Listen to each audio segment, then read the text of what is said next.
All right, welcome everyone. My name is Sarah Lang. I work at the Brattleboro Development Credit Corporation, and I'm going to just do a quick technical housekeeping for everyone and then hand it over to Adam and Bill. We're currently in Zoom webinar. As a webinar attendee, you are able to raise your hand, send questions in the Q&A window, and also use the chat box, which are all at the bottom panel of your screen. And we're going to be keeping everyone muted. If there is an opportunity for attendees to ask questions verbally, we'll ask you to click the raise hand button, and then we'll give you access to unmute yourself and ask your question. If you do have any questions during the presentation, please enter them into the Q&A window, and they will be addressed by a staff person or a presenter. So I'm going to hand it over to Adam Grenold, the Executive Director of the Brattleboro Development Credit Corporation, and Bill Colvin, the Executive Director of Bennington County Industrial Corporation. Thank you. Great. Thank you very much, Sarah. As Sarah noted, I am Bill Colvin. I'm the Assistant Director of the Bennington County Regional Planning Commission. We've integrated the activities of the Industrial Corporation, the Regional Development Corporation of our region, into our activities. So we're a full service planning and development agency in the southwestern corner of our state. And on behalf of Adam and myself, we'd like to welcome you to the 2021 version of the Southern Vermont Economy Summit. We are certainly disappointed that we're not ready to convene quite yet in person, but we're certainly in a much more hopeful place than we were a year ago when we had to cancel the 2020 version completely. So we're happy that we can convene virtually for what, as Sarah just described, is shaping up to be a very exciting 3 days of speakers and engagement in community and economic development. This summit is part of an ongoing partnership between the regional planning commissions and regional development corporations and Southeastern Vermont Economic Development Strategies that began in 2015 with the creation of the Southern Vermont Economic Development Zone by the Vermont legislature. And since that time, the organizations across the southern part of the state involved in planning and development have been engaged in a number of successful activities in partnership across the entirety of the southern portion of the state. Those include obviously this and the previous iterations of the Southern Vermont Economy Summit. We recently completed the first ever Southern Vermont Comprehensive Economic Development Strategy, which was approved by the EPA last year. And we're now in the process of working on standing up a formal economic development district across the southern part of the state. In addition, we've had successful efforts, including the Southern Vermont Marketing and Recruitment Plan, which is focused on bringing workforce to the region through a variety of employer engaged activities and marketing outreach. We have local chapters of the Vermont Welcome Wagon, which have been incredibly busy, as Sarah noted, as increasing number of people have been flocking, fortunately, to our state and our portion of the state in the recent months. And we've partnered across Southern Vermont on a number of internship and workforce development related efforts. So we are clearly of the opinion that together we're stronger. We have forged a number of terrific working relationships across the Southern Vermont, and we are excited for that to continue.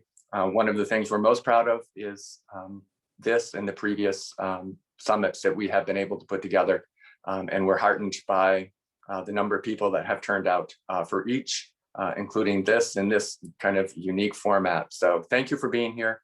We're certainly excited for today and the days that are to come. So Adam.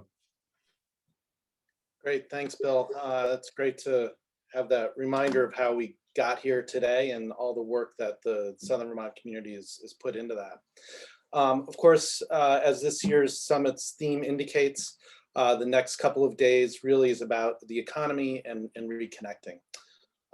So much this past year has been spent just hanging on or learning new highly critical skills such as unmuting oneself, putting a mask on with one hand, or more importantly, figuring out how to actually save your business. But regardless of that new skill that you've had to learn, it's been exhausting and remote. So as we move from that sort of reclusive safety into actual interactions with fellow humans, we find that once again, we all have to adapt. So as we do that, it's requiring previously unimaginable personal energy and fortitude to get into that mindset of how to do this. Our primal survival instincts are kicking in as we try to find that equilibrium in every new interaction that we have to once again learn how to do. So we're all likely quickly trying to ascertain what changes are permanent, what's likely to revert back to sort of pre-pandemic conditions. And I suspect most of us are really tired of playing the sort of COVID prediction game, but it's safe to say that COVID change has been a constant and that we're not out of this yet. So change for entrepreneurs equals opportunity. Entrepreneurs that can spot trends can thrive on that change. And yet we know that a business disruption on the scale of the pandemic that we've just experienced can present challenges that even the most innovative of an entrepreneur cannot get around. So that's where everybody here today comes in. It's a role of economic developers, community support organizations, such as those assembled here, to leverage those federal resources, the state resources, and to help re-envision our local economies. So we've got technical assistance programs across the region and the state that are available. There's a virtual room today filled with smart, experienced professionals that are committed to helping reconnect Southern Vermont's economy and all of its participants. So we are really delighted to have this moment with all of you as we literally jump into reconnecting, and that hope and that change, again, will be a constant for the foreseeable future. So to help lead us off on that journey of reconnecting, it is my pleasure to introduce the Vermont Secretary of Commerce and Community Development, Lindsay Curley. Lindsay, I'm going to turn it over to you. Thank you, Adam, and thank you, Bill. Good morning, everyone. Welcome to the Southern Vermont Economy Summit's opening keynote session, The Future of Federal Rural Policy, presented by Tony Pipa. Tony is a senior fellow in the Center for Sustainable Development, housed in the Global Economy and Development Program at Brookings Institution. He studies place-based policies to improve social progress in the United States and globally, including through the use of Sustainable Development Goals, or SDGs, at the local level. He is also considering the future of US multilateral aid and the applicability of lessons from international development to improving rural development in the US. My name is Lindsay Curley, and I am the Secretary for the Vermont Agency of Commerce and Community Development. I want to take a moment to thank our economic keynote sponsors, People's United Bank and the Vermont Agency of Commerce and Community Development. You will have an opportunity to hear from Debbie Boyle of People's United Bank as she will close out this session today. I'd also like to thank the Brattleboro Development Credit Corporation and the Bennington County Regional Commission, Adam Grinald and Bill Colvin, who you've just heard from, and all of the staff that have made this virtual event a success. Thank you so much for your leadership throughout this last year. If there's anything the COVID-19 pandemic has helped us learn, it is the importance of economic development, jobs, and sustained recovery for our communities, for our businesses, and for every single Vermonter. The Brattleboro Development Corporation and the Bennington County Regional Commission continue to be leaders on all fronts. And while I know that this summit was canceled last year, we are so happy that you are back. And ACCD is happy to sponsor this virtual event, and we are committed to be a recovery partner in this region and all around our state. Before we get started, I want to offer a little teaser of what's coming up next in the program. You'll join us at noon today for the first of the New to Vermont Lunch series panel titled COVID Newcomers, Here to Stay, hosted by Keith Marks of Next Stage Arts Project in Putney. And a little more about our keynote speaker. Tony has over 25 years of executive experience in the philanthropic and public sectors, addressing poverty and advancing inclusive economic development.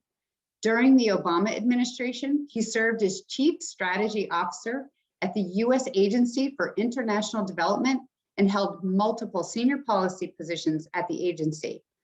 He served as U.S. Special Coordinator for the post-2015 agenda at the Department of State, leading the U.S. delegation at the UN to negotiate and adopt the SDGs. Prior to his government service, he directed the NGO Leaders Forum at Harvard University and was the founding CEO of the Warner Foundation, a family foundation in North Carolina focused on improving economic opportunity and race relations. He helped launch Foundation for Louisiana in the aftermath of Hurricane Katrina and has played a principal role in the startup of several philanthropic ventures focused on addressing poverty and improving distressed communities. Ladies and gentlemen, please join me in welcoming Tony Pipa to the virtual stage. Thank you, Lindsay. It's wonderful to be here. Thank you for that introduction, and thanks to everyone for the invitation to be here with you this morning. My goal is to provide some remarks that give you the view from Washington, especially with a new administration, the Biden-Harris administration, and the focus that they're providing specifically on equitable rural development, community, and economic development. I'm going to share my screen and go through a PowerPoint, some of it based on a report that Natalie Geismar, my research associate, and I did that launched just after the election. But I'm going to ask, because you've got the chat and the Q&A enabled, and as I'm going through my remarks, if you have questions, especially even in context, we can stop and address those questions then. And then I'm hopeful that we'll have a pretty robust, it'll provide the basis for also a pretty robust conversation after my remarks. So but I'm going to share my screen now. And hopefully, there we go. And so I'm going to, be talking, as I said, about the view from Washington. And so talking also at a fairly aggregate level of where rural community and economic development is, just in the consciousness of policymakers in Washington, D.C. And just to start off with, why are we even talking about federal policy? And the point is that federal policy, in the history of the country has actually been really an important force for regional convergence. And what do we mean by regional convergence? Well, from 1880 to 1980, America experienced really this long, gradual, steady convergence of income across its different geographic regions, to the extent to which there was, sort of a shared sense of an American standard of living.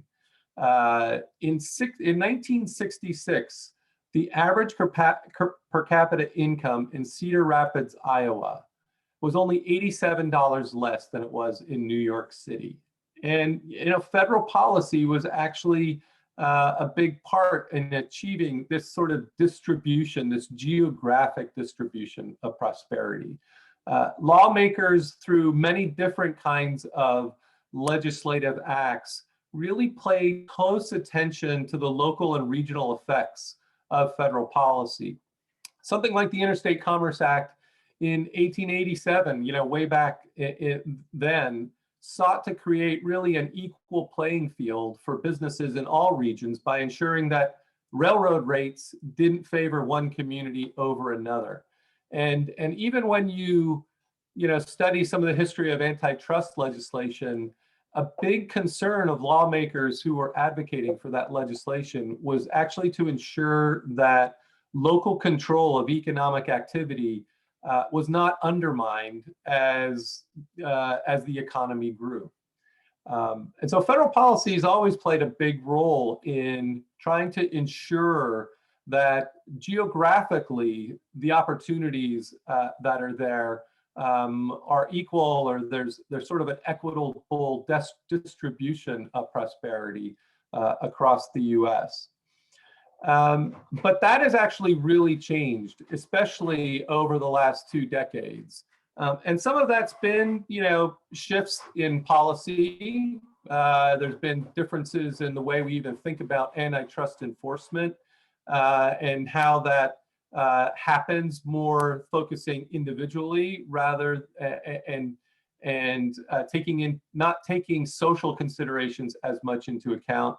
Obviously, globalization has played a role, technological change, as well as deregulation and changes to the New Deal regulatory order, especially starting in the 1980s. And it's led to what, has lots of different terms right now.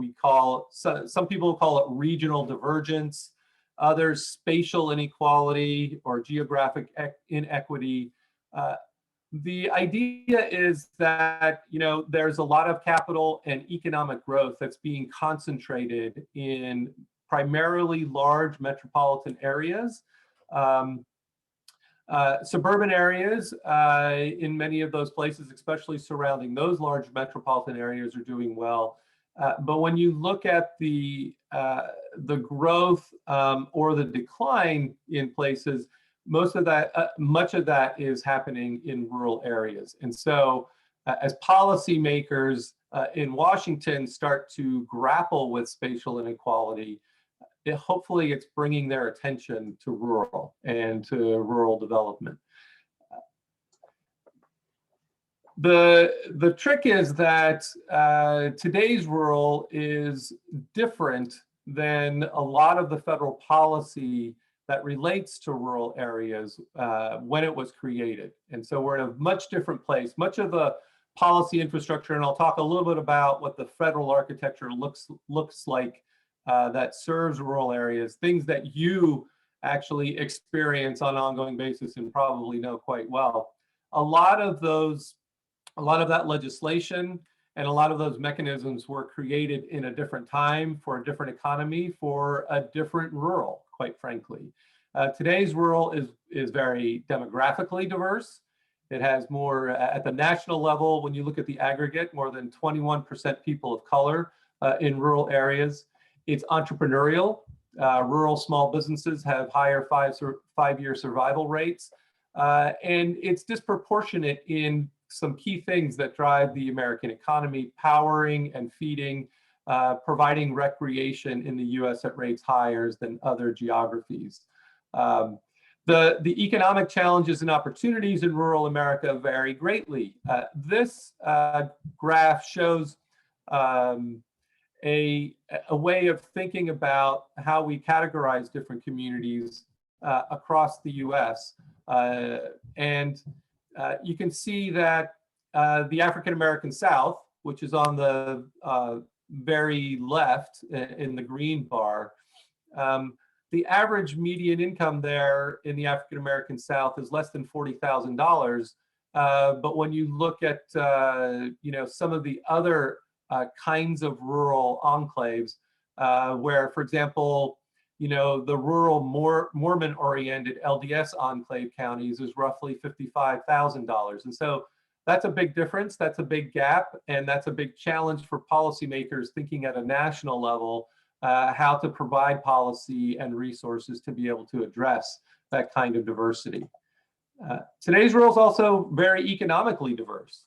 And, I have to say in Washington, especially because of the way the committee structure is set up, a lot of rural policy, USDA has the formal mandate to sort of coordinate and lead on rural policy. So policymakers are often conflating agriculture with rural, and yet the amount of the workforce that is directly tied, salaried positions that are directly tied to agriculture in today's rural economy is less than 5%. You've got economic activity that's especially economic diverse. The largest segment is now employed in services, whether it be education services, healthcare services, social assistance. And then you've got retail trade, in addition to manufacturing and some of the mining and other industries. Outdoor recreation plays a big role. And so in thinking about, again, from a policymaking perspective, how to create federal policy, it's important to disaggregate rural policy from agricultural policy, and also be sensitive to the kind of economic diversity that's really making up today's rural economies. And there's also unequal well-being across racial groups. And this is stark in some respects. Over 50% of rural Black residents live in a distressed county, compared with just 18% of rural whites.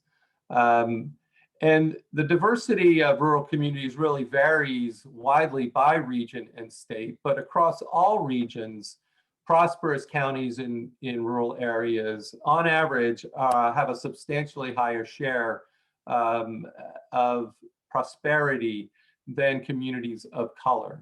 And in fact, 85% of persistently poor counties in the United States are rural, and the majority of those are majority communities of color, whether they be Black, Native American, or Latino, making up those particular communities.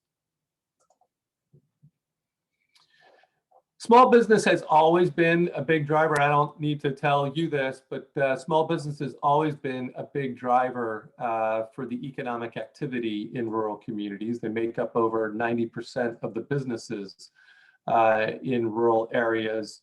But you can also see that differences in the rural rate of self-employment have declined. The differences in that decline has been greater than in suburbs and central cities. There's been a decline overall in business dynamism in the American economy, especially since 2008, meaning that business creation, the rate of business creation versus business reduction, but it's been more stark in rural communities. And at the same time, rural businesses have higher 5-year survival rates, and rural businesses, in rural areas, businesses make up a greater share of the economic activity overall than other geographic areas. One of the things that's quite concerning now coming out of the pandemic is the vulnerability for today's rural. So as I mentioned, post 2008, the decline in rural areas has been, they still, even before COVID, had not recovered. The economic activity had not recovered to the rates that cities and suburbs had experienced prior to COVID hitting. And so that recovery from the 2008 recession, where labor force participation hadn't even recovered by 2018, 2019, before COVID hit in rural areas, also makes us concerned about what's going to happen post-pandemic. Certainly the pandemic, though, has brought new opportunities with sort of the virtual world in which we're in right now. So it's, there may be a way for the post-pandemic period to also provide a catalyst for new economic activity in different rural areas. But I think overall, given the pressures of globalization, as well as the differences in the national economy, especially for remote rural areas, there's still a concern about how to help those communities thrive, and those communities that have gone through transition be able to renew their economic and community and social development. So this is the context by which we started to just analyze the federal architecture as it stands right now for supporting rural community and economic development. And as we started to do this analysis, and we started it in the midst of the pandemic about a year ago, We had several goals. One was to just examine that funding through the lens of what I call development effectiveness, which is what's the rate of return of federal dollar investments that's being made available for economic and community development by rural areas. And how does that process result in improved well-being at the community level? Often for federal programs, we're looking at indicators like how much financing was leveraged or how many jobs created. But I wanted to look at this more holistically to say, when we think of community well-being, when we look at rates of poverty, when we look at rates of life expectancy, when we look at rates of economic health, how well is federal assistance meeting those needs in rural areas? We wanted to ground federal policy in today's rural. How well are they meeting, the diversity of economic activity? How well are they meeting the diversity of population? How well are they leveraging the innovation and the assets that rural areas do have? And then make a series of recommendations that how would we strengthen federal leadership for rural development, especially through the resources that are made available for economic and social and community development. Tony, we have a question from the audience. Sure. So the question is, what impact do you think the Green New Deal could have on rural communities? The resolution introduced by Alexandria Ocasio-Cortez and Ed Markey. Well, let me hold that a little bit because I'm going to go, as we get to the end, I'm going to talk a bit about the proposals that the Biden-Harris administration has made and how that might impact what is available for rural communities. To give a short answer to that question now, I would say that the basis of the Green New Deal is to recognize the importance of taking action on climate change because of the impacts that climate change is having both socially and economically, and just even for sustainability purposes on our environment and what that means for future generations. But the underpinning of the Green New Deal is to say, as we try to transition our energy sources and our use of fossil fuel and the way in which we use natural assets, we need to think specifically about how that also transitions the economy overall. And looking at it even from a place-based perspective, what kind of opportunities can that bring? And how do we make sure those opportunities also go to the places that are going to be most affected by that transition because of the ways in which they might have been important in providing the resources that we've been using through fossil fuels or others, and as we transition to renewables, how do we ensure there's lots of econometric analysis that will say the economy overall will be fine as we go through a transition like that. But the important thing is also to think about, especially within the context of the spatial inequality and regional divergence that I was talking about earlier, is how do we also create policy that is place conscious or place specific and takes into account how that will affect different places, because there's going to be differing effects on different places depending on the role that they play right now in the economy. And we can, well, I'll touch on that a bit later, especially about the proposals that are in the American Jobs Plan and the American Family Plan from the administration that are under consideration right now and negotiation.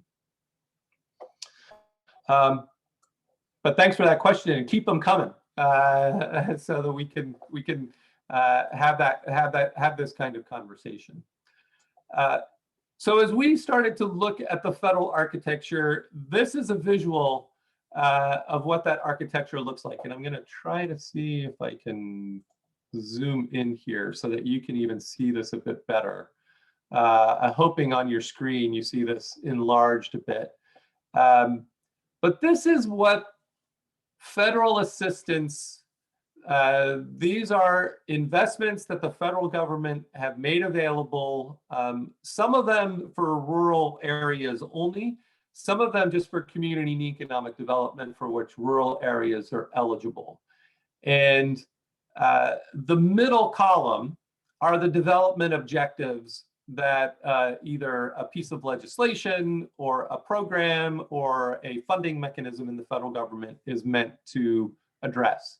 So community development, economic development, housing, workforce development, capacity building, transportation, agriculture, all the things that many of you are focused on in your particular communities, trying to enable and advance.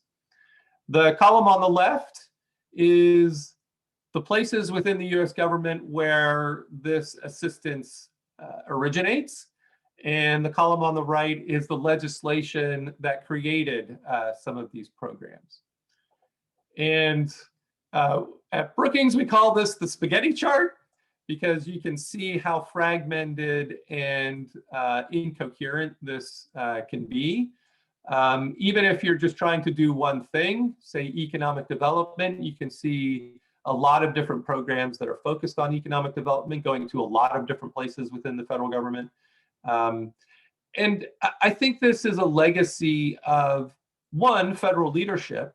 So obviously there were identified needs and opportunities that legislation was responding to be able to want to address. But at the same time, over time, you can see what happens. And this is what, many practitioners or elected officials or those who are interested in trying to advance development in their communities, this is what they face when they go to try to piece together the kind of investment that they think would be helpful for their own economic and social development. We call it the spaghetti chart. I've had others, I did a podcast a week ago, they call it a hot mess. The point is, it's wide ranging, and it's both a legacy, like I said, of federal leadership, but it's also a legacy of fragmentation and incoherence. As I said, some of these are exclusive and open only to rural, but even that landscape goes far beyond USDA's Rural Development Division. And so I think that's one of the pitfalls for policymakers. We often ascribe rural development to USDA-RD, thinking, well, they've got it. That's their name. That's what they're created to do. It's their programs that do this. But this chart just shows how far beyond rural development even the rural exclusive programs go. And then the other thing is, as I mentioned, some of these programs are open to lots of different size communities.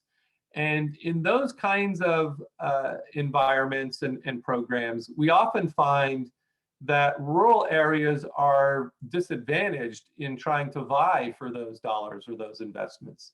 Eligibility requirements or funding formulas, especially those that use per capita measures, often disadvantage rural from the very get-go. So even if you have the sophistication and the capacity to be positioning your community or your organization to try to take advantage of some of the resources available, you're starting from a different starting place than other size communities often.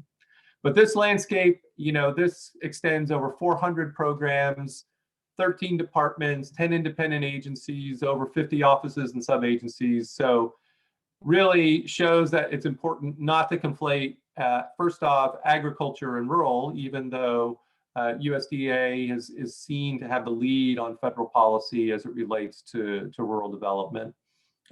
It also shows that it's really hard for USDA, frankly, to fulfill the kind of formal mandate it has to coordinate rural policy, because it often doesn't have the formal authority to be able to tell other agencies or departments what to do or how it should line up with federal policy on rural development.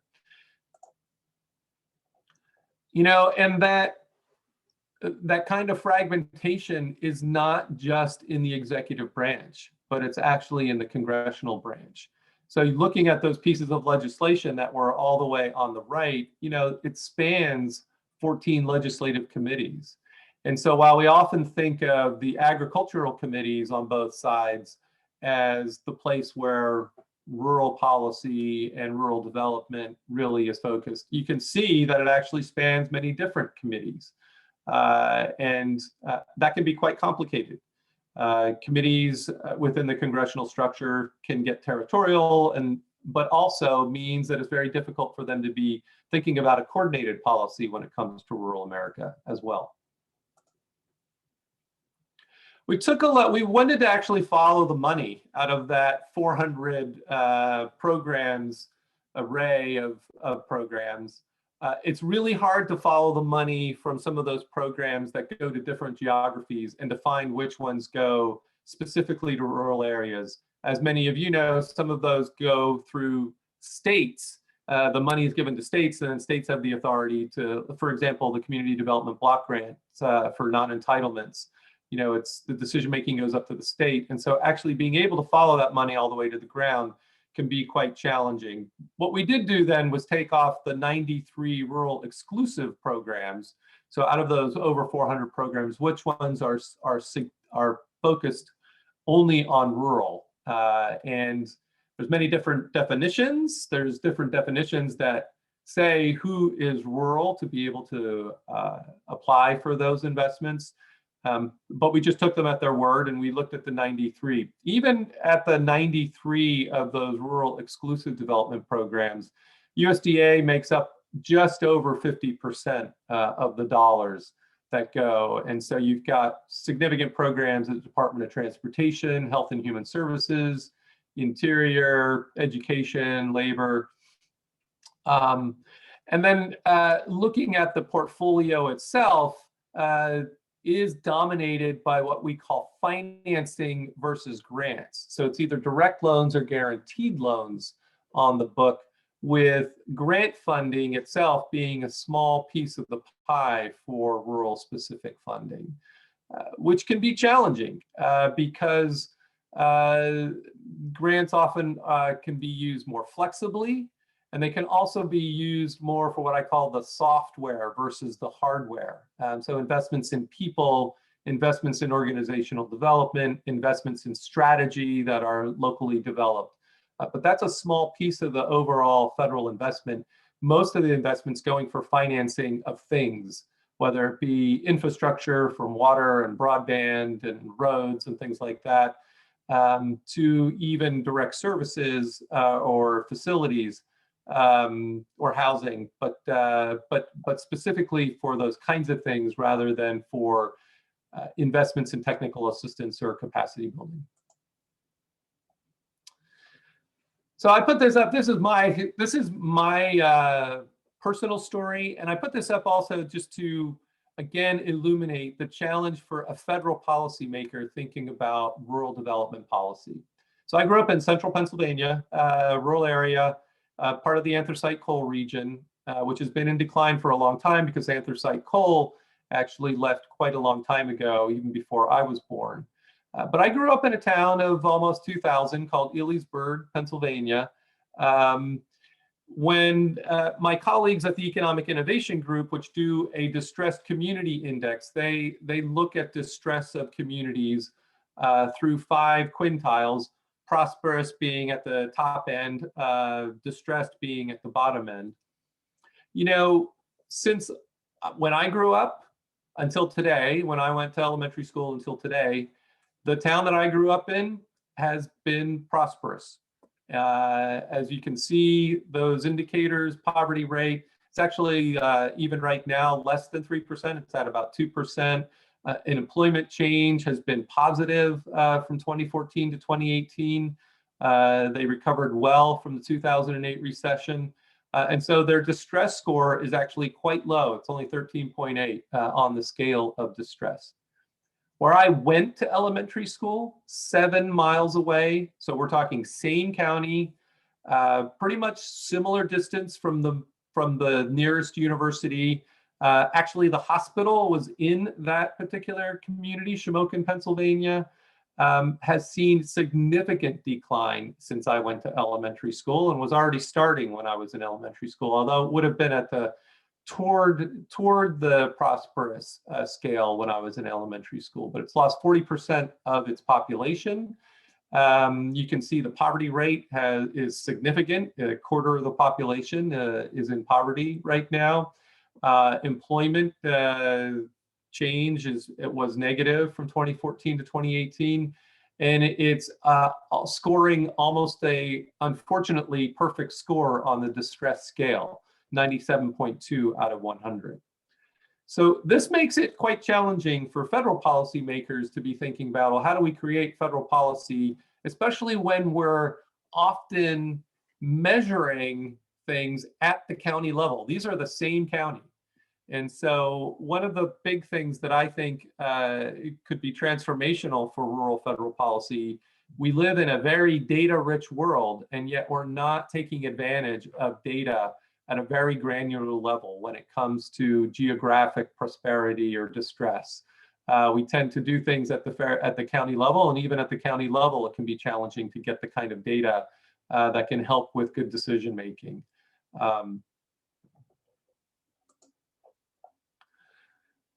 So that's the sort of the context and the analysis that we did, both of the money and the architecture on the federal side for the report. So we started to think about, so what would we recommend? And one of the principles that should guide what we would recommend for how federal policy might be able to be reformed, be updated. As I said, a lot of that legislation on the chart, the spaghetti chart that I showed, a lot of that legislation passed in different eras for a different kind of economy and a different type of rural. This is interesting, and so now I start to rely a little bit on my experience from the international development sphere. And one of the things that really drives international development policy and practice is an agreed upon set of principles for how development happens in the areas in which we're trying to invest in, and that guide how those who are in providing resources from the outside ought to be thinking to be able to meet and take advantage of the assets and opportunities that the communities have that you're trying to invest in. We don't quite have that same agreement, and frankly, on the international side, they're even internationally negotiated between developed and developing countries and those that are making money available. But what we did do is we did a lot of consultation with people like yourselves who are working in rural communities, who have a lot of experience with economic and community development in rural communities. And we even relied upon some networks of practitioners who had already started to develop some principles that they thought were important to guide what policy looks like. And so these were the principles that we tried to align against. It's around, it recognizes that development really happens through local agency and local ownership and local leadership. And so any kinds of investments that we're making ought to be supporting those local strategies. Some of them have to be, hyper local, but also could be collaborative and embracing sort of regionally different communities, thinking together, coordinating together, collaborating together on what their assets are, and then how they regionally might be part of a larger economic region or supply chain or value chain. That's important for that top principle and that bottom principle.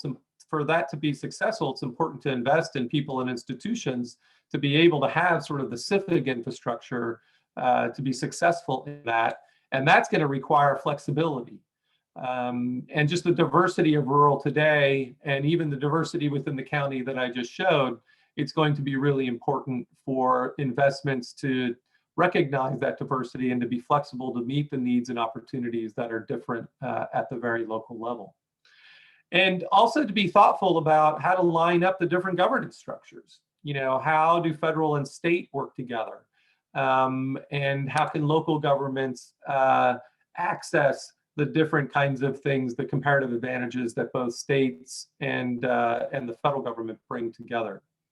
And then I think another thing, and it comes back to the point I made earlier around data, is what are the metrics that we really think are important to guide how we assess and understand results, and how do we reward those kinds of results? Again, on the international side, we're actually often quite specific about the kinds of changes in people's lives and the life of a community that we're making with an investment from the outside. Part of that's the political economy of how the federal investments are seen by congressional members and others. There's not a huge constituency for sending lots of money overseas. And so every dollar that gets spent, you have to come back and say very specifically what you think the return on outcome is in terms of the change in people's lives or communities' lives. It's not that there's not a complete comparison like that on the domestic side, especially because congressional members are interested in making sure investments get to their congressional districts. And sometimes that's the overriding concern rather than what the outcomes might be of those investments. Tony, I have But another question. Go ahead, that'd be great. Yeah, so without a clear foundation in self-determination, is our international development agenda based more on a US agenda or really a motive of assisting developing nations? That's a great question, and it's a mix of both. I mean, certainly the US goes overseas with certain priorities. From a development perspective, and the lead development agencies like US International Agency for International Development, or MCC, they have specific objectives around poverty reduction, around growth, economic growth, you know, around maternal and, you know, child mortality, for example, or hunger. And they are measuring specifically against those goals. Having said that, there are certain priorities, geopolitical priorities that the United States has, and that congressional members also have certain priorities that will also provide guardrails around the money.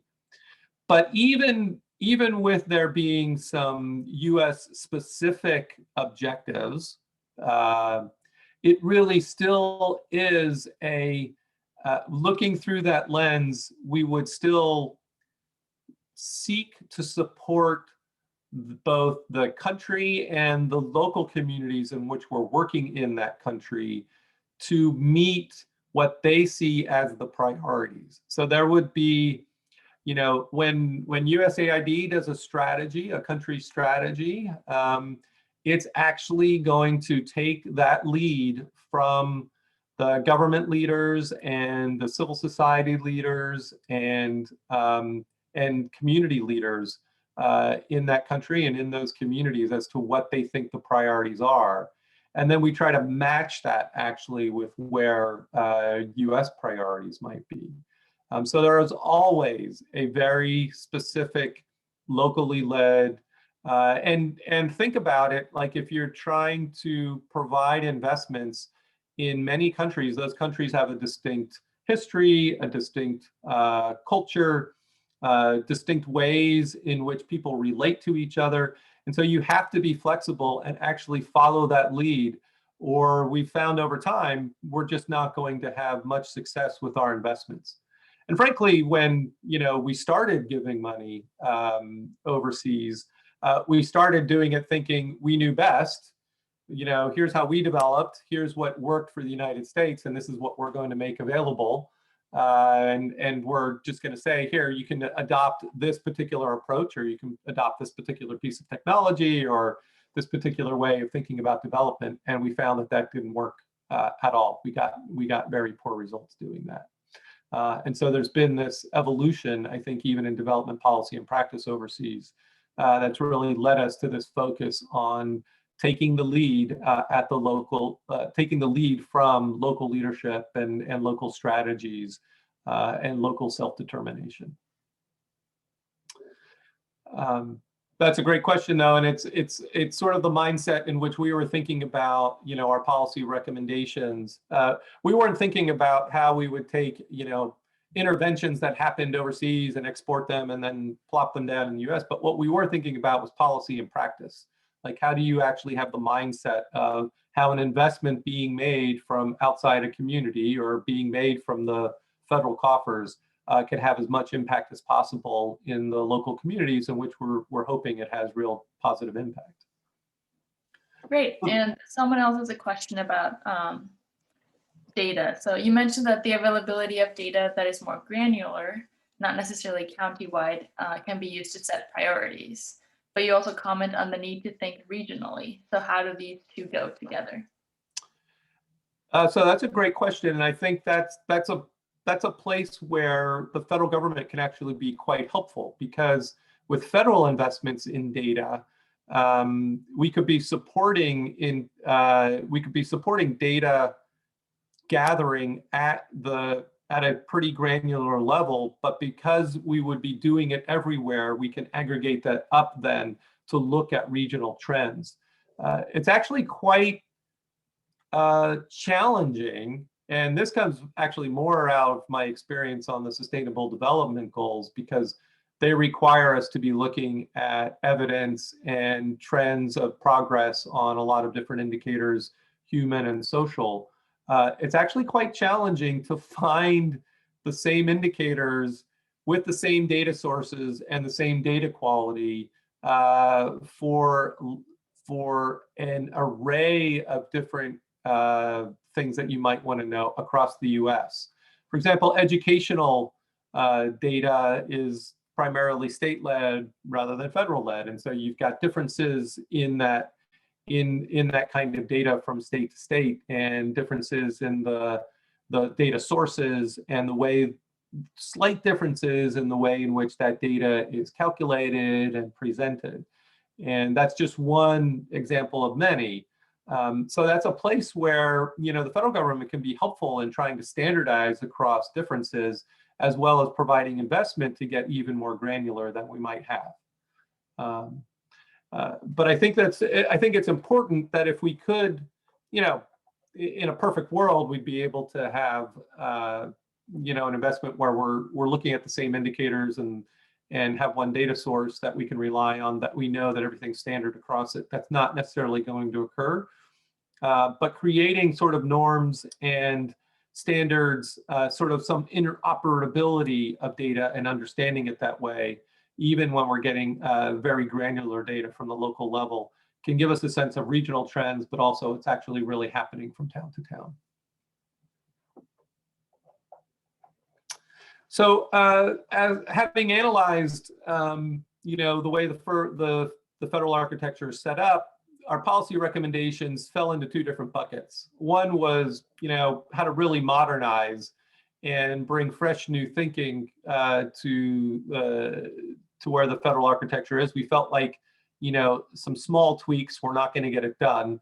And then how do you actually reform what's already in place and try to increase alignment and transparency and effectiveness? So the first big recommendation was to launch a new domestic development corporation. And that the reason why we came up with this particular recommendation was we felt that there was a significant void in the kinds of investments at a community level that could really be an on-ramp for communities that are especially distressed communities, or communities that are going to be really affected by transitions, either through the energy transition or just through an economic transition. And provide long-term block grants, not just financing, but grants that can really help a community take a locally developed, prioritized strategy, one that's pretty rigorous, even through some econometrics, thinking about the assets that they have, both natural and human, and the institutions that they have. But it would also be flexible. So you wouldn't have to be packaging together the 14 different programs out of that fragmented array that I showed, but you would be able to say, here's what we're going to do. Here's a five-year investment that we're going to measure against on a continuing basis to see how well we're progressing. And frankly, communities would have to be ready and sort of poised at the cusp of recovery to be able to take advantage of this. So it would be competitive. as well. I think you'd have a readiness program to work with lower capacity communities to get them ready. And that's where the technical assistance and capacity building would come in. You would start to develop a set of intermediaries that are working with local institutions, local governments, and local nonprofits to be able to have more people to be able to do the strategic thinking together that would get them ready for a larger investment. And then also to bring some more coherence to the financing tools that say USDA, rural development, and other places in the federal government actually have. Those tools right now are pretty siloed. The programs are, if it's a water program, they're trying to meet their benchmarks on, getting water paid for, but that they're not strategically thinking about that in terms of the other infrastructure, say housing or broadband or community facilities. All those programs are siloed right now, and trying to bring those financing and put more of a strategic thinking to them as well, so that once you would get through a block grant, you would be using financing, both public and private, to be able to continue to sustain the development going forward. It was inspired, I think, by a lot of thinking that's happened and experience that the federal government has on the international development side, primarily through the Millennium Challenge Corporation, which negotiates 5-year compacts with countries on just a couple of key priorities that they put together. And the U.S. Development Finance Corporation, which actually brought together a bunch of different financing tools from across the federal government and merged different agencies together and different programs together to have a much more strategic view about how that financing could actually have development impact overseas. And I think this would need to be regional and sector specific expertise that the federal government would be providing. And so you probably have regional offices, the Economic Development Administration, it could be something that they would morph into. They've got regional offices. USDA has statewide offices. And I think you would want to, in a perfect world, you would want to also invest in more sector specific staff within the particular agency. It would, just starting from scratch, doing a new domestic development corporation. The Millennium Challenge Corporation, this was the experience of the Millennium Challenge Corporation in the Bush administration in 2005. We had the U.S. Agency for International Development, we had programs through the State Department, we had programs through Health and Human Services that were going overseas, and yet the administration found the need to create a brand new corporation from scratch that really just stayed focused on key indicators and felt like doing it new rather than using legacy programs was a way to really accelerate what the impact of our investments might be overseas. Tony, we have another question from the audience. Sure. If your emphasis is local and place-based, why not emphasize local participatory planning, participatory budgeting, planning from below? Why a new development corporation? So that new development corporation would do exactly that. That's one of the things that would be funding is investments in participatory planning, and any plans that they would invest in would actually be locally developed, locally led, locally owned. In fact, to do something like this, I would envision either a local development corporation managing, or even potentially a coalition of local organizations coming together to provide a governance structure for those particular investments. They would be the ones that would own how the execution of those dollars happened, as well as they would be the ones to be owning the measurement of results and sort of doing the course corrections that might occur over a 5-year basis. But that's exactly what the development corporation would just be a new thing on the federal side, could provide a different kind of leadership. I think one of the other reasons why we were thinking of a new development corporation is because you would also run it more like a corporation. The governance would have private sector people on it, and local people from different regions of the U.S. Would be part of the governance, in addition to the key secretaries from some of the key agencies within the executive branch and the federal government itself. But that's exactly what you would actually hope to unlock more of, is the locally led participatory planning processes, and actually to bring more state-of-the-art tools to those processes as well. For example, one of the things the Millennium Challenge Corporation developed was something called a constraints to growth analysis, so that as countries and communities overseas that they were working with were doing that priority setting and that participatory planning and strategy, the analysis then enabled them to put even more economic analysis into play and to prioritize amongst the 30 or 40 different things that they think might be necessary to really unleash economic growth and more sustainable development, but then to hone in on what are the top 2 or 3 where they might get the biggest investments, and that they ought to really put their political and financial capital behind, and that the investments could be best used for.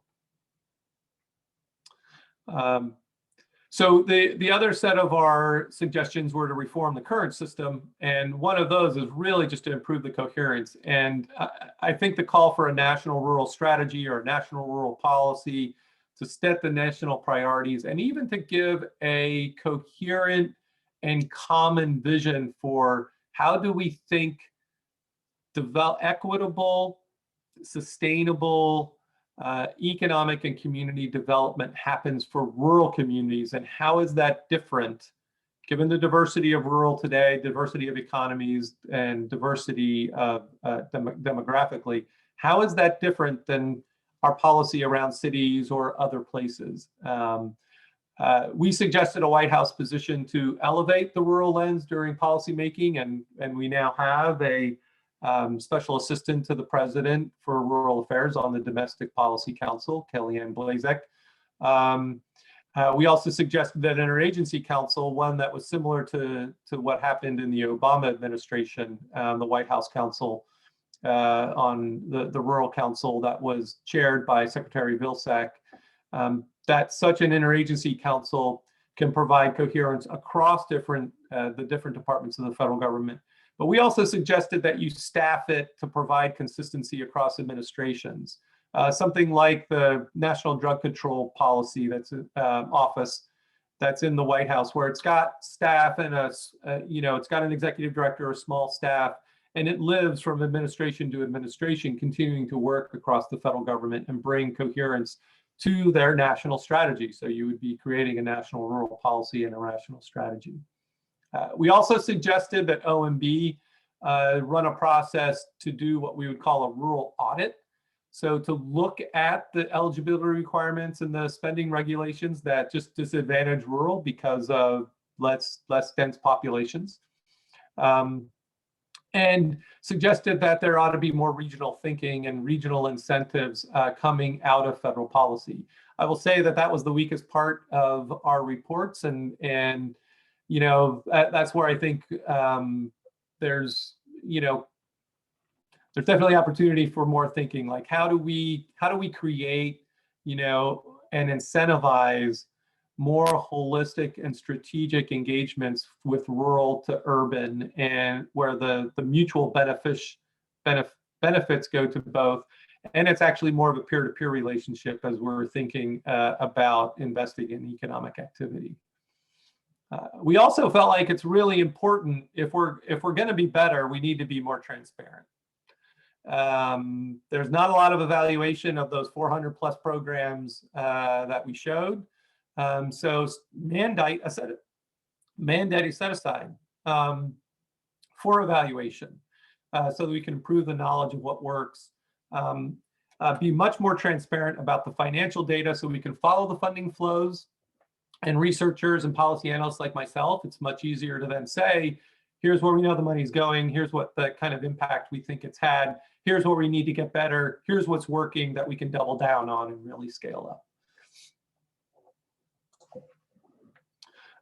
And we also think that this, should be a bipartisan priority, and a way to create that momentum would be to appoint a congressional commission that you could start with a top to bottom review of what we have in place, look at those 400 programs and say, how well are they doing and what kind of return on investment are we getting? And what do we need to think about for the future and what our future priorities ought to be for rural and economic development? But that leads us to today. And, the Biden-Harris administration and President Biden has made it one of his priorities to build back better coming out of COVID. And he's also said that, rebuilding the rural middle class is a priority within that plan. These are the 4 pillars that you will hear pretty much anyone from the administration say are the key things of the Build Back Better plan. And this will be USDA, this will be Department of Commerce, this will be, HUD. I did a podcast yesterday with a couple of different federal officials, and they were both saying the same thing. They want to. The American Rescue Plan is designed to help end the pandemic and set us up for an economic recovery coming out of the pandemic. And then at the same time, want to be taking action on climate change and promoting equity and racial equity in particular, getting at the roots of systemic racism and ending. And each of these pillars really has a lot of applicability to rural economic and community development. And there's real opportunities in the proposals that the administration's putting forward for rural to show up. Everything from closing the broadband gap, which is a huge issue, as you know so well in rural America, to business development, to promoting sustainable agriculture and manufacturing, to ensuring that places that are going to be affected by the energy transition are set up for success as they go through that transition. And given what I talked about in terms of persistent poverty in rural and communities of color, to really be focusing, for example, on specific counties where that's occurring. And you've seen, so you've seen through their proposals, and I'll run through some of those proposals in a minute, but you've seen dedicated staff at the Domestic Policy Council, as I mentioned. There's also a rural outreach director in White House Public Affairs.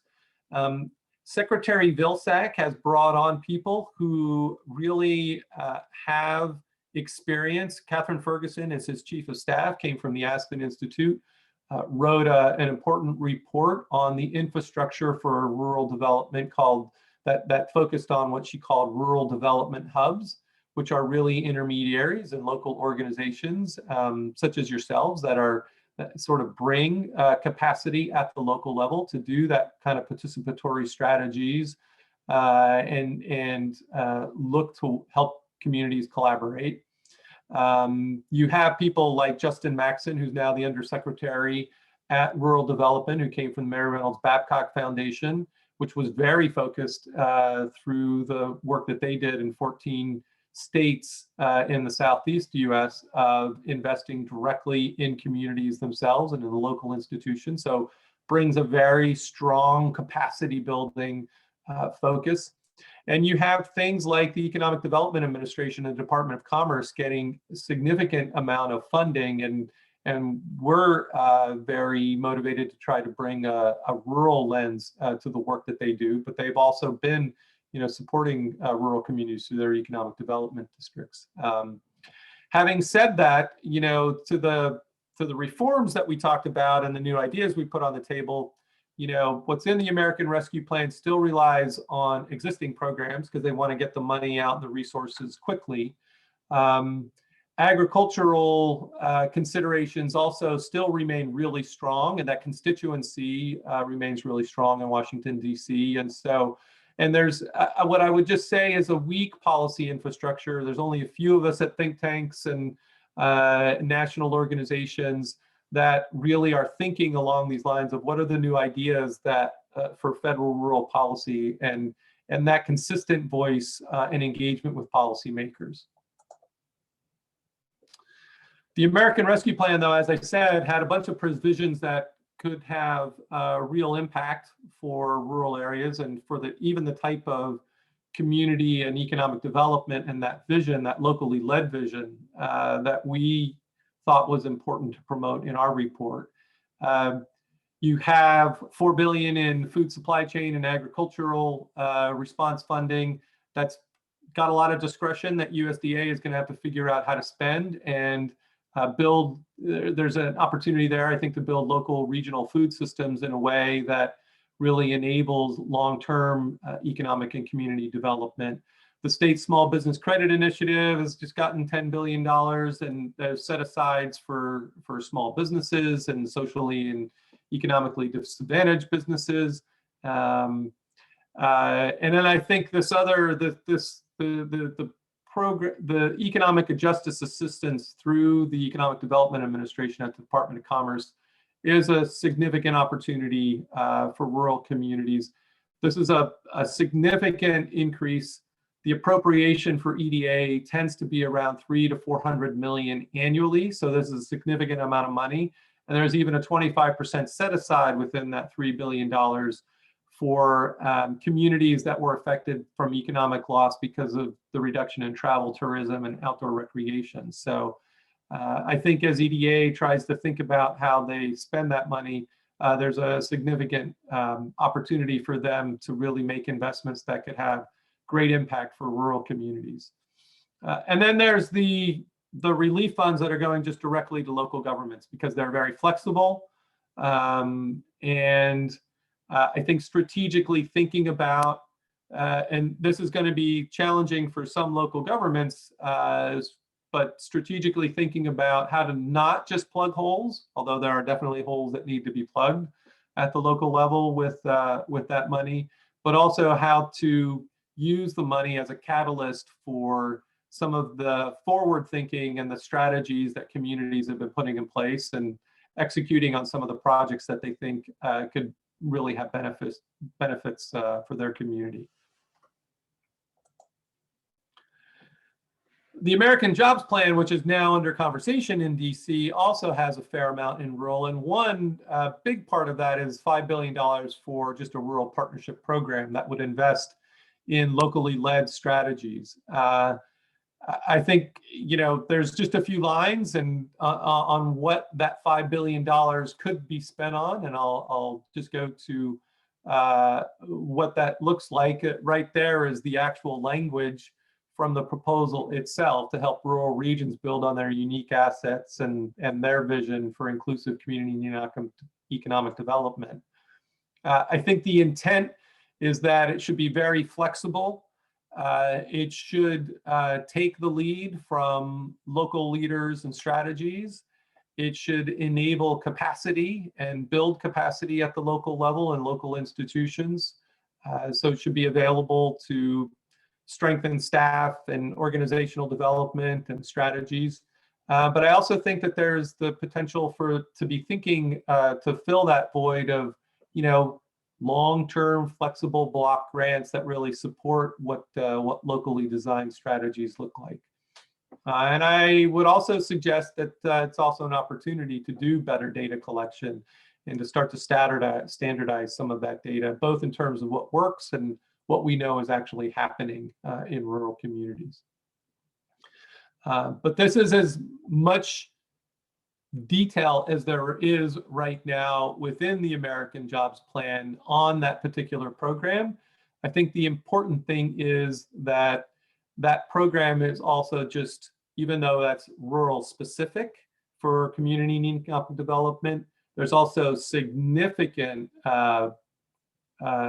proposals that could have impact in rural communities on broadband, on infrastructure, and you can see about they're talking about $14 billion through the EDA Public Works program, on redevelopment projects, and on small business as well. So the way we're thinking about this and talking about it with colleagues in the administration and on the Hill is that $5 billion of a rural partnership program ought to be a catalyst for rural communities to be able to access and take advantage of these other opportunities should they come to pass in the American Jobs Plan.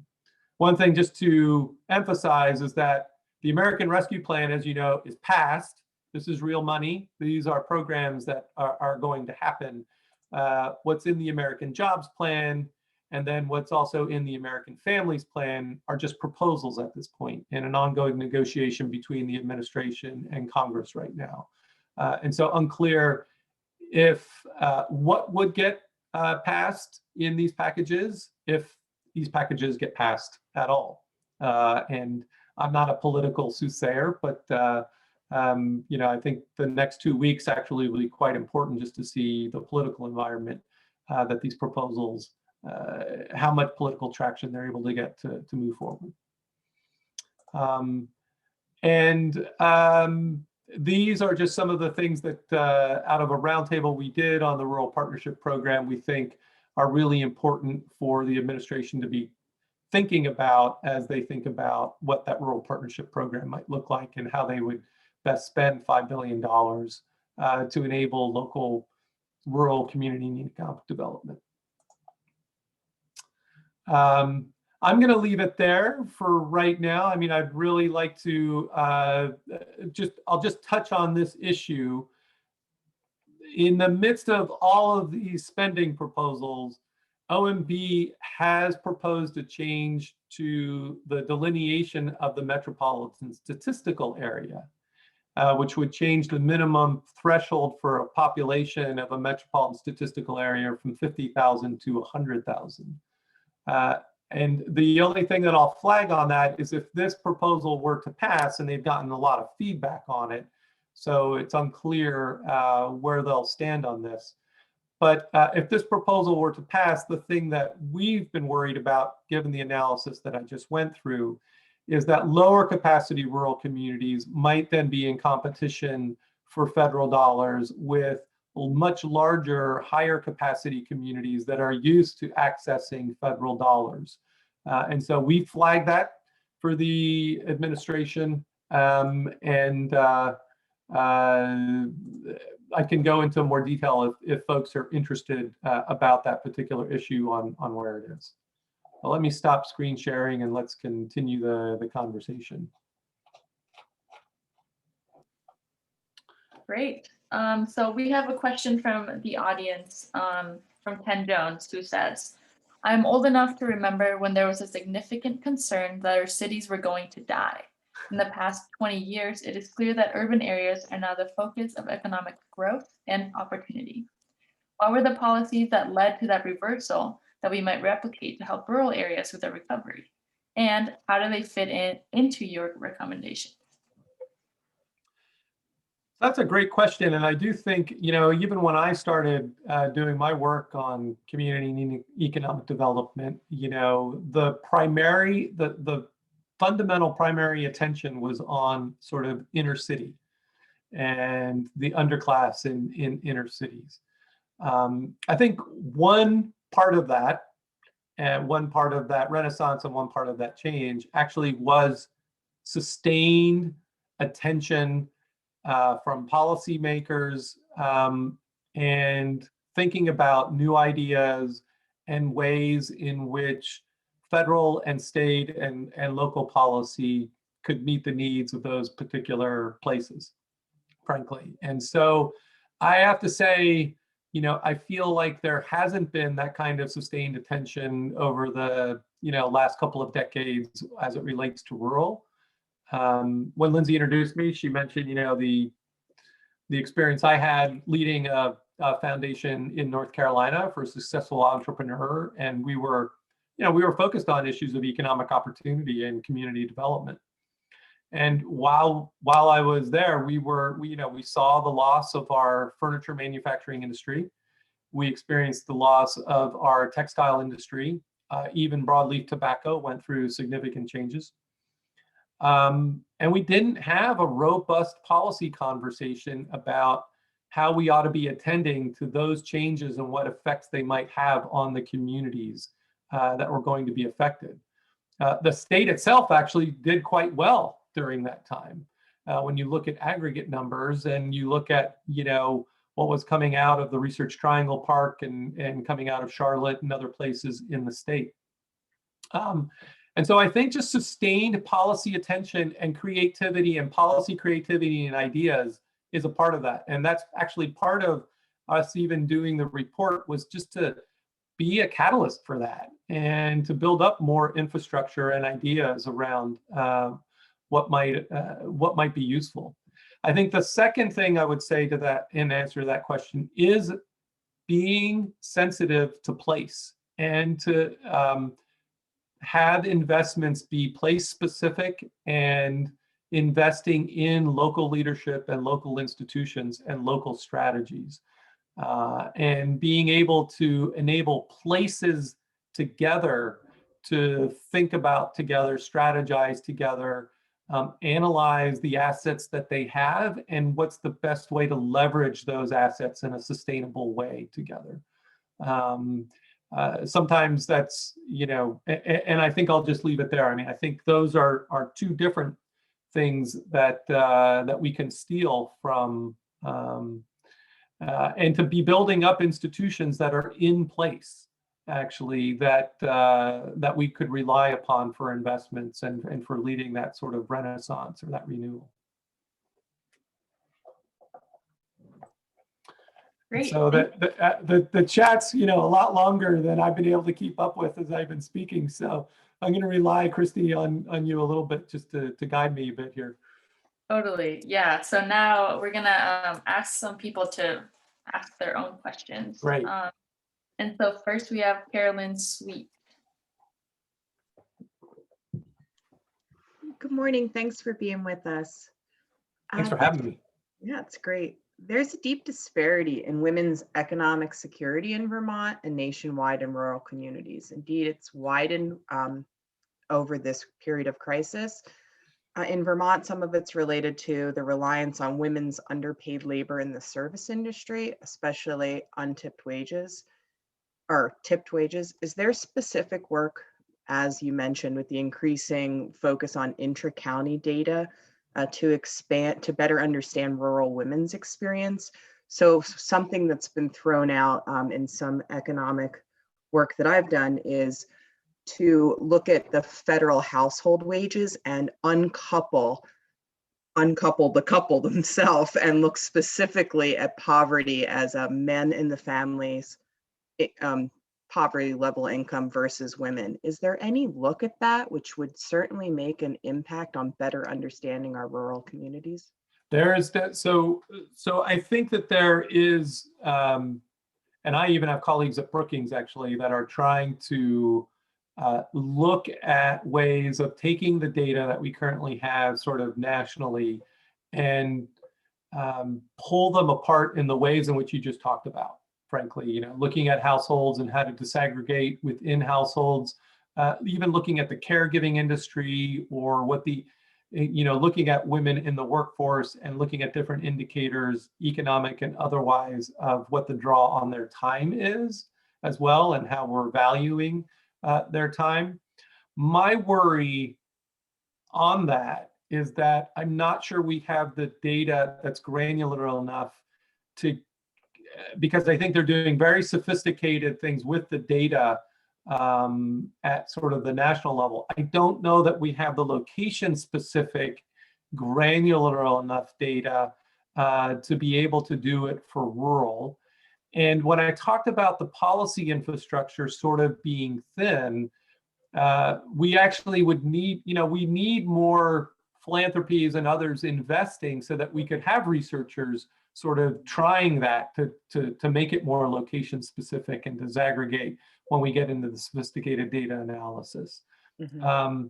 Because we've got researchers sort of looking at it, from the national level and frankly even from cities, but it's harder to come by, researchers, and those researchers in universities and other places that are trying to do it have a tougher time actually finding the funding for it.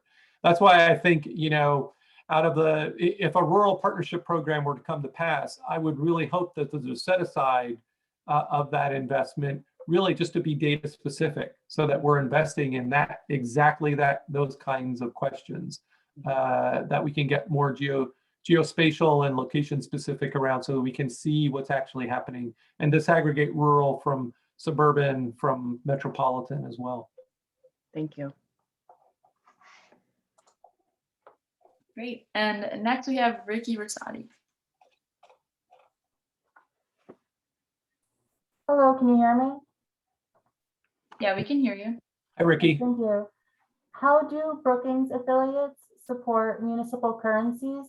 And have they fostered or plan to make diplomatic relationships, co-organizing with federally and internationally recognized tribes against proliferation of corporations posing as indigenous nations?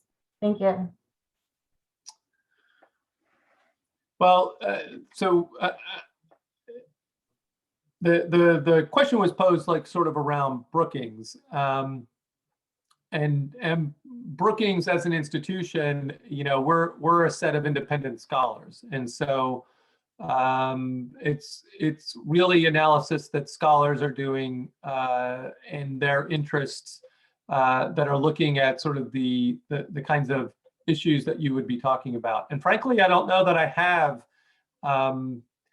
any scholars that are looking particularly, any colleagues that are looking particularly at the issues that you were just talking about. I know when we did our analysis on rural, we wondered, or we asked ourselves, could we also be doing the same analysis around the impacts on Native American tribes? And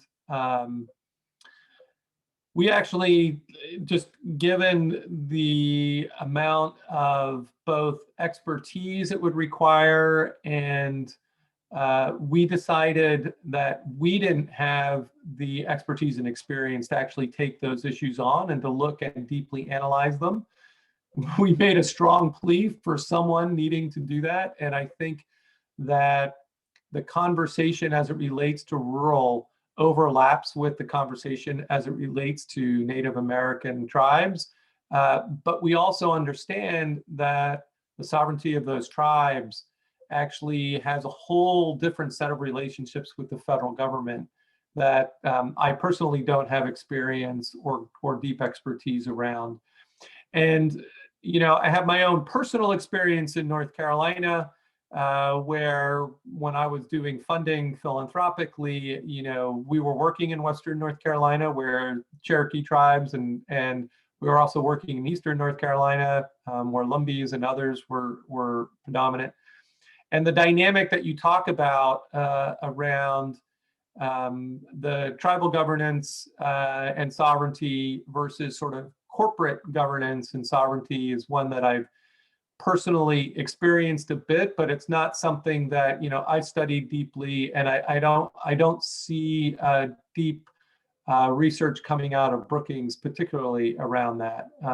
But it is something that I'm working with, you know, some of my colleagues who are important in Native American communities to think about, and to help them think about how do we enable the research that I think would be necessary to really to get into those issues more deeply. Thank you. Those are some of the priorities I've been focusing on as a district representative. So I look forward to seeing what happens next with those.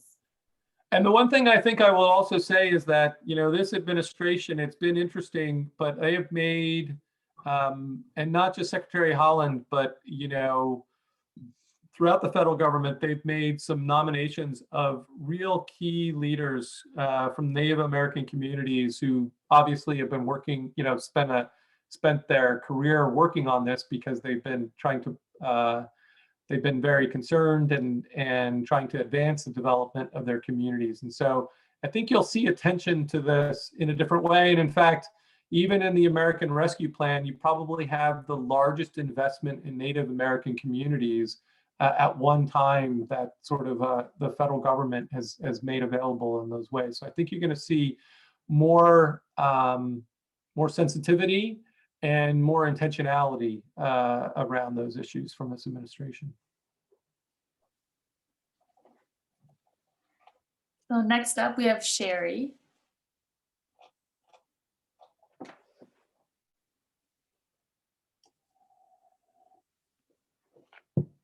Hi. I was wondering whether there are any policies or programs to address the problems that rural employers are having with hiring because they can't bring workers to their communities because of a lack of housing stock and booming real estate prices in the wake of COVID. So this is an issue that we're hearing more and more. So we're both workforce development and even attracting qualified labor in certain places where actually unemployment is at pretty low levels, or the workforce isn't matching up with the work that is available, as well as workforce housing. And workforce housing is becoming a real big issue, I think, especially in certain types of rural communities throughout. I've been part of some consultations we've been doing. I mentioned that, you know, the Economic Development Administration has gotten that $3 billion appropriation through the American Rescue Plan, and I've been part of some consultations that Brookings has been participating in with the Aspen Institute, where we've been talking to people in rural communities about the 25% set aside within that $300 billion appropriation for outdoor recreation. And one of the things that we keep hearing, actually, that that'll be a big piece of feedback that we'll give to the Department of Commerce, is around workforce housing. And how could EDA funding, which is actually not set up to do it, but how could it be a catalyst for planning and potentially work more in alignment with potentially some investments that would come through HUD around housing and specifically affordable workforce housing. It is, I know, something that the housing organizations in DC have been trying to promote and bring more attention to. And I think it's a priority for any kind of national rural strategy or policy that the administration's thinking about. I think it's going to be a key priority that needs to be addressed. Having said that, you know, there are mechanisms out there for housing. Again, they come with all of the restrictions and the difficulties of accessing that funding. And so I think, you know, there's work to be done over the next 6 to 18 months to see if there can be more flexibility and a greater attention to getting some of that housing down to rural areas. Do you see any tie-in with the development of innovation districts in helping to solve the problem because of the work-live philosophy? Yes, I do. And in fact, I have colleagues at Brookings in our metro section who have been, you know, a big part of thinking about those innovation hubs and how to disperse them more throughout different parts of the US. One of my conversations with them has been, well, you know, that can't be focused just on sort of small, mid-sized cities. We also have to think about how the outlying areas around rural actually are part of that and benefit in it. It's interesting to see that in the American Jobs Plan, that the proposal that the administration put forward on infrastructure that they're negotiating right now, they've got you know, the innovation hubs in there through the Endless Frontier Act that Senator Schumer and other senators had put forward based on those ideas. And both rural is mentioned to be a part of that proposal. And affordability around housing is something that I know that they are very interested and concerned about, because they don't want to replicate actually the challenges that some of our superstar metro areas have actually hit since they've become sort of those hubs of innovation and technology on the coasts. Because the affordability crisis there is actually very real. And so you don't want to just sort of create the same footprint in other areas, even as we distribute that innovation and the ability for those innovation hubs to drive economic growth. So it's definitely part of the proposals and part of the thinking. I don't know that we've got it solved yet, but an intentionality around that is the first step in that process. Awesome, thank you for that question. Next up, we have Jessica.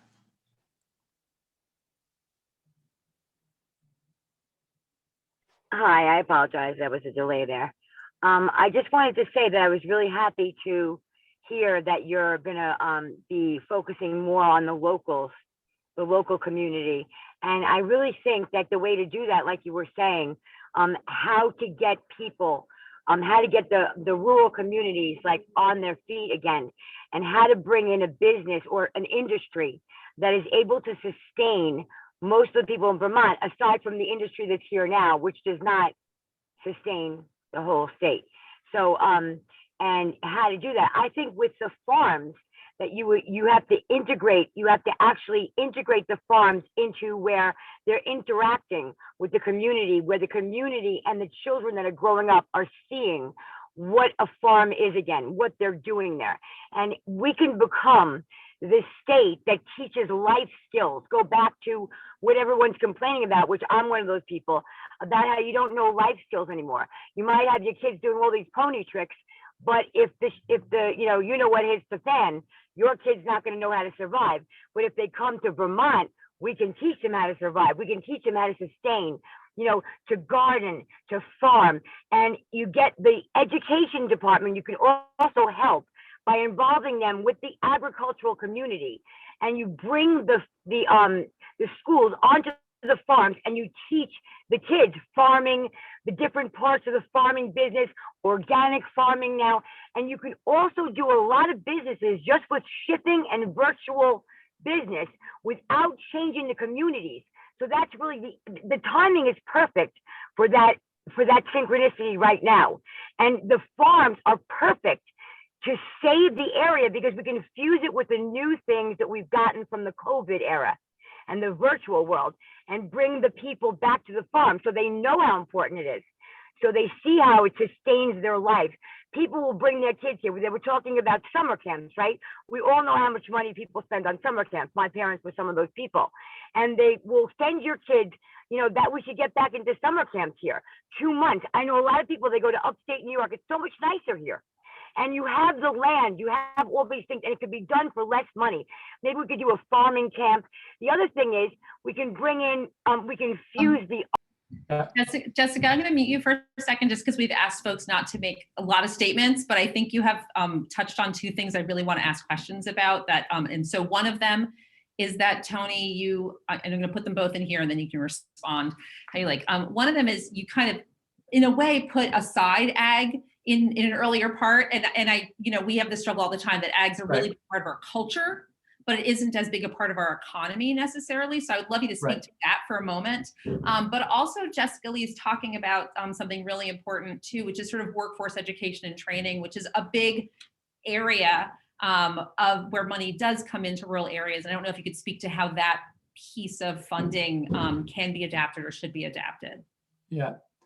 So one of my messages around ag is just to also challenge policymakers on that. I mean, I think I recognize and the work that I'm doing with others in DC, we all recognize both not just the cultural importance, but also for certain communities, agriculture still is also hugely economically important. But I think the one of the key messages, and I don't mean to sound like we're setting aside ag, is just to say, look, we're not an agricultural economy the way that we once were, and so when we think about rural, you don't want to just mythically think of the pastoral farm, and that's as far as your policy goes. Having said that, I think there's actually huge opportunity for farmers and agriculture, even in both the restructuring and the future economy and importance of rural economic and community development. Even where there might be skepticism, and I think it's a matter of approach. And I think again that approach is a very local approach to what Jessica was talking about. We can sign up to all of the, and I was even part of, we can sign up to all the, climate change or sustainable development, international accords and commitments that we make, and at an aggregate level, try to get our, climate mitigation goals to a particular point. But actually talking directly to farmers about how their sustainable practices might be a part of that, and taking the lead from them and what that might mean for their, for their economic livelihoods and what it might mean for the community life as well, I think is really important. And I don't think it's a step that we've necessarily done in as a robust a way as we need to. Any kinds of the priorities that we're talking about, like at the global level around those kinds of efforts, actually the action and the progress has to continue to be local. And so, so I think there's huge opportunity, even as we think about agriculture and what the future of agriculture looks like for them to play a leading role in that. And around workforce development and retention and training, I think this is a place where, integrating strategies, like you say, a lot of the money comes with specific parameters and for specific things. And this is where, having some more flexible money to be able to match up workforce development and training with, strategic thinking around where you want your assets to go, where the housing needs to be for that to occur, what kind of the programs are going to be able to attract people back who might have left and gone to college, or just to retain people in community, and how to measure that and how to be thinking about that in an integrated way, I think really does point to the need for some more flexible investment, as well as some more flexible tools and technical assistance that communities can take advantage of.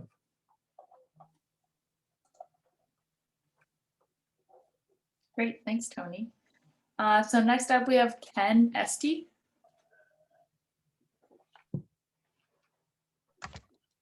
Yes.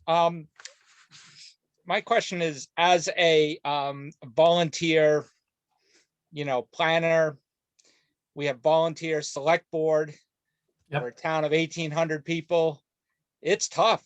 I mean, Yep. You're talking about some serious money, and we have serious people here in the town of Newfane, but our capacity to, expertly access these, funds are really compromised, really difficult. And so I appreciate everything that you've said, and I'm taking furious notes and fierce notes, but at a very practical level, what can small towns do to overcome this capacity gap?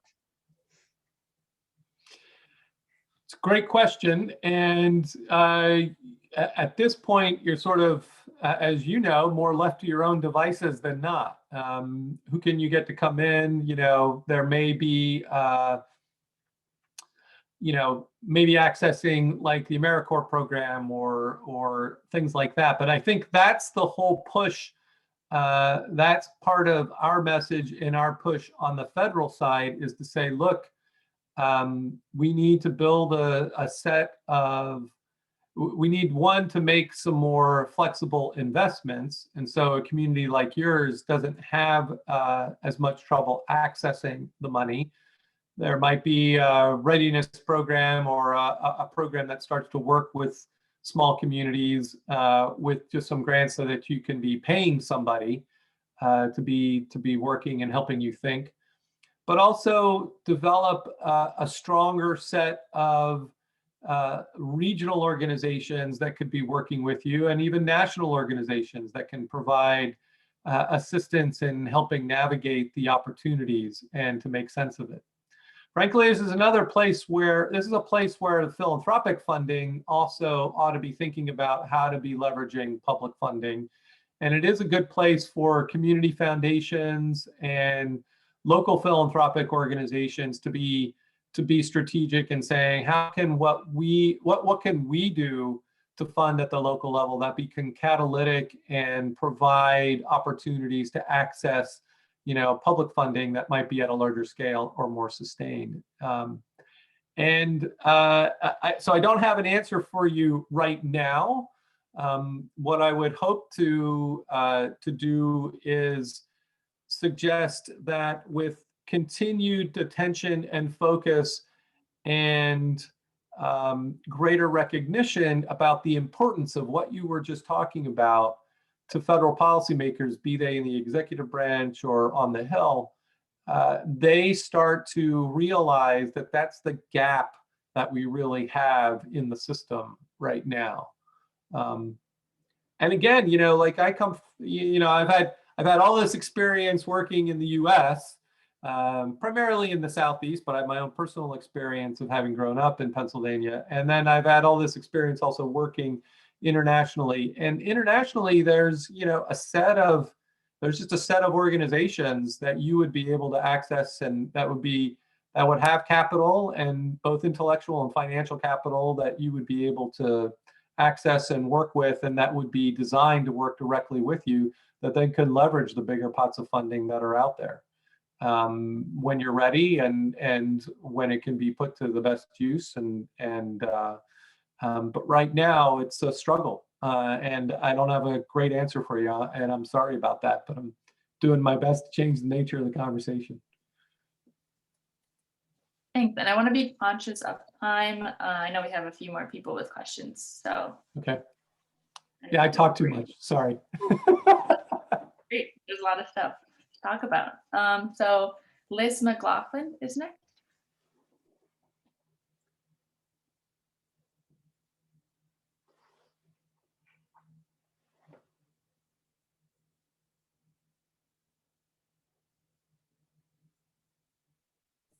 Sorry, I don't have a question. Thank you.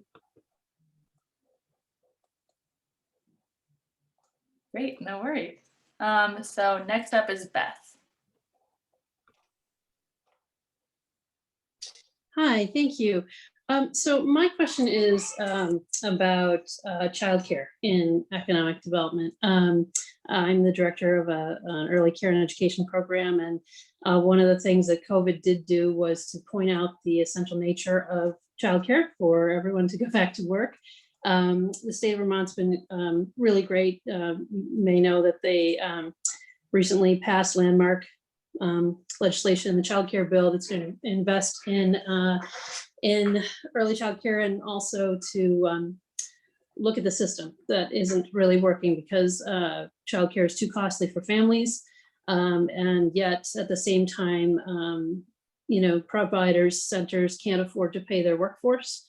We're facing a workforce shortage. We were facing it before COVID, but you know, when the average, you know, childcare worker in the state is making $12.50 an hour, but we're asking them to get associate's degrees and bachelor's degrees in early education, they can't afford to pay back student loans. We're looking at a serious crisis there as well. And, you know, in addition to providing care for children while parents go to work, you know, children in programs are, you know, we're building the brain architecture for the people that are going to be solving these problems later in the state. And we know that there are improved outcomes and less reliance on, you know, special education later.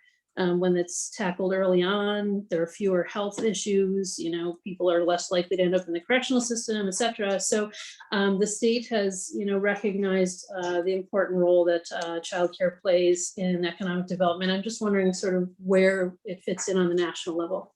Thanks. Yeah, I think there's a significant conversation happening as well at the national level. I mean, a lot of this has been left to the states just because of the way our systems are set up, and it's great to hear that Vermont is in such a leadership position on this. But I didn't spend much time on the American Families Plan because those proposals are focused more at the individual and household level than they are sort of at the place, you know, specific to place, where the jobs plan has more in it that's specific to place, just because of the nature of what's in the proposals. But both in terms of early childhood education and even in terms of child care, I mean, you've probably seen that the administration itself is using the term infrastructure, not just to mean hard infrastructure, not just to mean roads and broadband and water and sewer and those things, but also they're using it as a way to also be talking about human infrastructure. Childcare and excellence in childcare is part of that, both to ensure that what you were talking about, that wages for workers are sort of commensurate with the value that those workers are providing, as well as how important those early investments are in children because of their brain development and because of what it means for educational attainment later in life, as a way to be thinking about, how do we be competitive just in an aggregate sense economically, because the economy is a predominant part of the economy in the future is just a knowledge economy. And so that requires a certain ongoing life learning and ongoing educational attainment. So it's definitely part of the conversation. It's a big part of the conversation. I am not as much a part of that conversation because I've been trying to think about how do we look at places and disaggregate places versus, but I will say that and I have a fair set of Brookings colleagues actually who are promoting just those kinds of policies that you talked about, both at the federal level and at the state level, and for the very reasons that you talked about. Great, thank you. And then our last question is coming from Colin.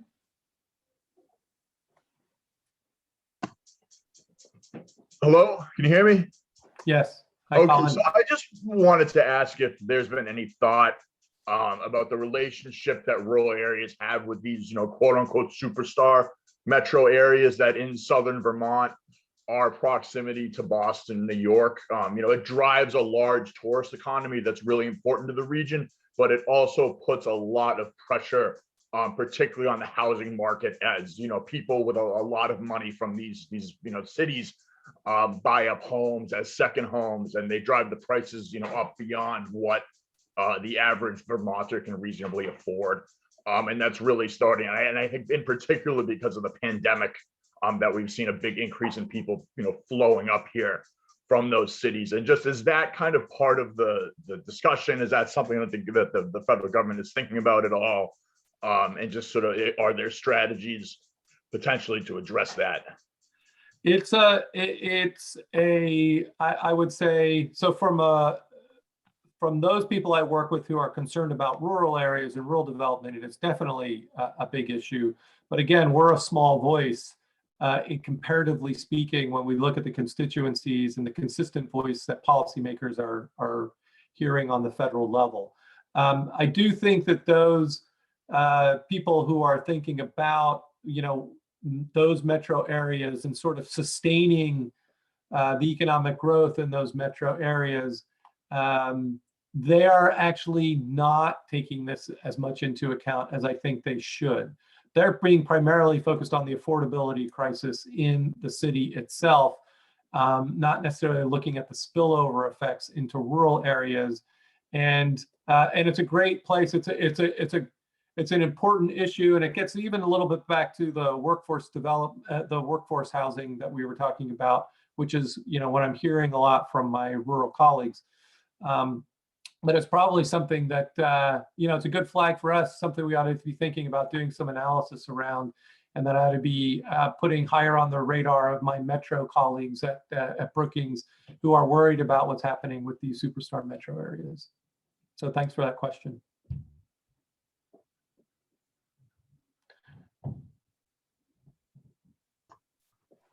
Wonderful. Well, unfortunately, we have reached the end of our time together. That was really illuminating. And as Ken said, I think lots of people have been taking furious notes. And just for everyone's information, this is being recorded, so you can watch it again and again. I do want to hand it over to Debbie Boyle of People's United to close out our session. Oh, Debbie, we can't hear you. I'm not sure. Debbie, while you figure out your mic, Jen's going to just chime in with one comment. I'm the time filler. I want to thank you so much. This is a dream come true to have Tony Pipa come, particularly because that spaghetti diagram, especially during COVID, when we first saw the spaghetti diagram, it was like, thank you for explaining our work, you know, that we are trying to untangle those strands. And that's an excuse for me to just give also a little bit of a pitch. Like, this is how it's really hard to understand how federal policy and funding touch everybody's lives. And so, you know, one of the ways is through state agencies. I mean, Secretary Curley's job every day is to try to figure out how to bring those resources down to the ground. And we are partners in that, the regional entities that exist. We don't have county government. So we have, you know, frankly, kind of weak regional entities. We're always trying to make ourselves stronger. But the regional entities and the regional partnerships are really how those touch down. And that's really how the federal programs like it to happen. They're not looking to engage directly town by town. So Sarah's program, the Southern Vermont Economy Project, which puts on the summit, is an example of that software, that investing in that software and that capacity building. So I just want to sort of like unpack that and try to say how that all connects. And I will stop there. And just think, if we had more of that software, what you could do with it, right? And I think that's one of the key messages we've just been trying to elevate that conversation in Washington. Thank you. Okay, Debbie. Thank you, Jen. Thank you, Sarah. Thank you, Tony. Really enjoyed the conversation and the framework backdrop for this session, the summit for rural development, especially in this part of Southern Vermont. I've had some issues with freezing, my Zoom freezing, so hopefully I'll get through this. Again, my name is Debbie Boyle. I'm a commercial relationship manager at People's United Bank. We're very pleased to be a sponsor for this morning's session of the summit. I'm going to just throw out a few things that you may not know about People's United Bank. We're one of the top 15 employers in the state of Vermont with about 830 employees. In 2020,